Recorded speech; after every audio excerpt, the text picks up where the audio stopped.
Paimbestigahan ni Presidential Sister at Senadora Amy Marcos sa Senado ang proseso ng pagkakaaresto kay dating Pangulong Duterte kung saan ipatatawag niya ang mga arresting officers nito. Samantala, inignaman ng liderato ng Senado na papayagan nilang magpakup-kup itong si Senador Bato de la Rosa sa Senado sakaling ilabas na ang arrest warrant mula sa ICC, pero hindi anya ito proteksyon kundi ginagawa ito bilang pagrespeto sa kinabibilangan niyang institusyon. Mian Corvera sa balita. Hindi pipigilan ng liderato ng Senado si Senador Ronald Bato de la Rosa kung nanaisin ito na magkanlong sa Senado para makaiwas sa pag-aresto. Yan ay kapag may lumabas na ring warrant of arrest laban sa kanya sa kasong crime against humanity kung saan kapwa-akusado nito si dating Pangulong Rodrigo Duterte. Ayon kay Senate President Francis Escudero, hiniling ni De La Rosa na manatili sa Senado hanggat hindi nauubos ang kanyang legal remedy gaya ng paghain ng petisyon at mga apela sa Korte Suprema. Kung may warrant of arrest pero nasa loob ng Senado si De La Rosa, hindi ito maaring isilbi sa loob ng Senado. Paglilinaw ni Escudero, hindi ito pagbibigay ng proteksyon sa senador kundi ginagawa ito bilang kortesiya sa institusyon. Again, institutional courtesy dictates na huwag ito pasukin ng kapulisan para may posasang senador. Dalawang bagay ang nangyayari. I-exhaust yung legal remedy o kusang lumalabas yung senador sa Senado.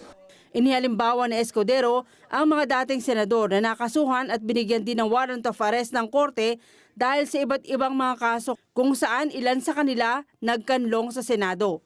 Kinabibilangan ito ni na dating Senate President Juan Ponce Enrile, Senators Bong Revilla, Jinggoy Estrada at dating Senators Ping Lacson, Leila de Lima at Antonio Trillanes. Sa kasaysayan, wala pang naaresto sa loob ng Senado.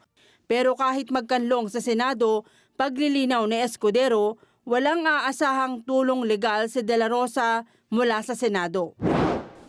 Dalawang bagay ang nangyayari. I-exhaust yung legal remedy o kusang lumalabas yung senador sa Senado. Ang pinakamaliwanag na ehemplo ay sa kaso ni Senator Leila de Lima. Isang araw lamang siya natulog dito at kinabukasan sinuko niya yung kanyang sarili sa mga otoridad.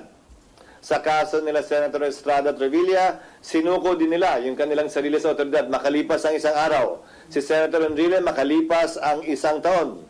Si Senator Lacson ilang buwan hanggang hindi lumabas yung desisyon ng Korte Suprema, nagtagusa, hindi sa Senado, sa labas. Pero ayon kay Senator Enrile, hindi daw niya trabaho na hanapin si Senator Lacson o sabihin ko nasan siya kung nalalaman man niya. Trabaho daw ng mga otoridad yon. Sabi ni De La Rosa, kung ipapaaresto man siya ng PNP, iligal ang kanilang magiging hakbang dahil mismo ang Solicitor General ang nagsabing hindi na saklaw ng ICC ang Pilipinas. Pagdating ng araw, ako ayaw ko sana kayo isama sa problema ko. Ayaw ko idamay kayo. Pero pagdating ng araw, nalalabas yung warrant of arrest ko, huhulihin ako ng PNP. Ito lang masasabi ko sa inyo. Ito lang masasabi ko sa inyo. Lahat ng ginagawa nila ay illegal.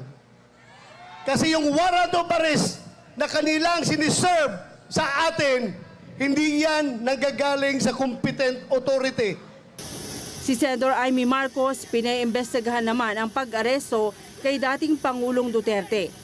Ayon kay Marcos na chairman ng Senate Committee on Foreign Relations, dapat alamin kung nasunod nga ba ang due process at naibigay ang mga legal rights ng dating Pangulo. Kailangan anyang tugunan ng Senado ang isyong ito, linawin ang mga polisiya sa law enforcement at pakikipag-ugnayan sa International Tribunal. Ang usapin kasi anya lumilikha na ng pagkakawatak-watak ng mga Pilipino. Sa Huwebes, March 20, itinakda ang investigasyon ng Committee on Foreign Relations. Kasama sa mga inimbitahan ang mga opisyal ng Philippine National Police, Office of Transportation Security, National Security Council at Civil Aviation Authority of the Philippines. Si Senate President Francis Escudero walang nakikitang masama sa investigasyon. Makakatulong raw ito para maging malinaw sa publiko ang mga proseso ng batas at mabigyan ng tamang impormasyon ang mga kababayan. Kung ang concern ni Senator Amy ay grabe na yung divisiveness o pagkakawatak-watak natin, edi sana ang maging dulo ng kanyang pagdinig ay maghilom tayo at magkaroon ng pagkakaisang muli at hindi lalo pang dagdagan yung divisiveness o pagkakaaway-away natin. Kung yun ang pakay niya, sang-ayon ako sa pakay na yon. Para mabigyang linaw, tulad ng mga binanggit ko ngayon, para mabigyang linaw, ilang katanungan na meron ang ilan sa ating mga kababayan.